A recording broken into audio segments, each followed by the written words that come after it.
নমস্কার বন্ধুরা, আধ্যাত্মিক অরূপ কথায় আপনাদেরকে স্বাগত জানাই। আজকের এই এপিসোডে আমরা রাম সেতু সম্পর্কে জানতে পারব আর জানব রাম সেতু কেন নির্মাণ করা হয়েছিল। তার মূল উদ্দেশ্য আশা করি এই এপিসোডের টাইটেল দেখে কিছুটা বুঝতে পেরেছ। এপিসোডের আগে আমি তোমাদের বলতে চাই, আমাদের এই চ্যানেলে এরকম অনেক শিক্ষামূলক এপিসোড রয়েছে।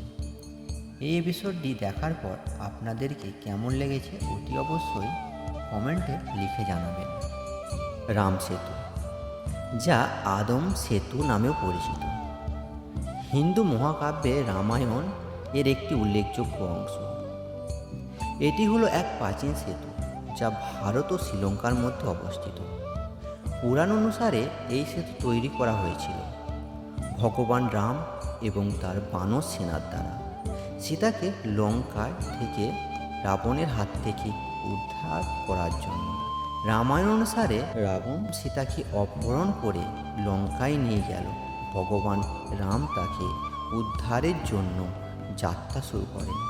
রামের সঙ্গে ছিলেন তার দু ভাই এবং এক বিশাল বানর সেনা, যার নেতৃত্ব দিলেন হনুমান। তারা যখন সমুদ্রের তীরে পৌঁছান তখন তারা বুঝতে পারে যে লঙ্কার পৌঁছাতে হলে সমুদ্র পার হতে হবে। সমুদ্র পার হওয়ার জন্য ভগবান রাম সমুদ্রের দেবতা বরুণের প্রার্থনা করেন।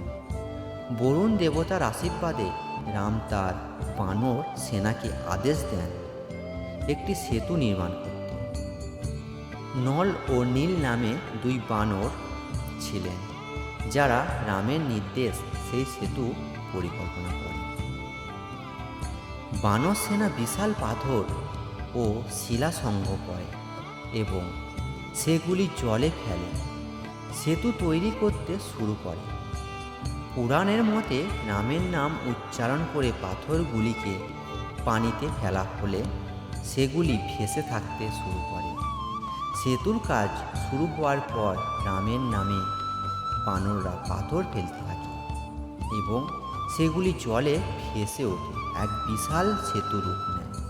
সেই সেতু নির্মাণের কাজ সম্পূর্ণ করতে 5 দিন সময় লেগেছিল। রাম সেতু নির্মাণ সম্পূর্ণ হওয়ার পর রাম ও তার সেনা সেতুর ওপর দিয়ে লঙ্কায় পৌঁছে যায়। সেই সেতু দিয়েই তার সমুদ্র পার করে রাবণের বিরুদ্ধে যুদ্ধ করতে সক্ষম হয়। রাম ও তার সেনা এই অসাধারণ কীর্তি তাদের বিজয় নিশ্চিত করে এবং সীতার মুক্তি ঘটে। রাম সেতু প্রাচীন যুগ থেকে একটি পৌরাণিক এবং সাংস্কৃতিক প্রতীক হিসাবে বিবেচিত হয়েছে। এটি শুধুমাত্র রামায়ণের তৈরি অংশ নয়, এটি ভারতীয় সংস্কৃতির একটি গুরুত্বপূর্ণ অধ্যায়। বর্তমানে রাম সেতু ভৌগোলিকভাবে ভারত ও শ্রীলঙ্কার মধ্যে অবস্থিত। মান্নার দ্বীপের মধ্যে একটি প্রাচীন সেতু, যা উপগ্রহ চিত্রে স্পষ্টভাবে দেখা যায়। রাম সেতু হিন্দু ধর্মের একটি গুরুত্বপূর্ণ এবং ঐতিহাসিক কাহিনী, যা ভক্তি, আস্থা এবং বিশ্বাসের প্রতীক।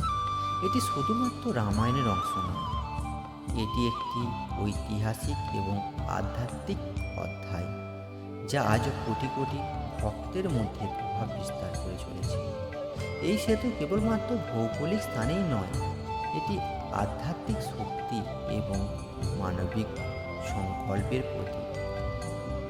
তবে বন্ধুরা, আজকের এই এপিসোডটি যদি আপনাদেরকে ভালো লেগে থাকে তাহলে অতি অবশ্যই লাইক অ্যান্ড শেয়ার করবেন।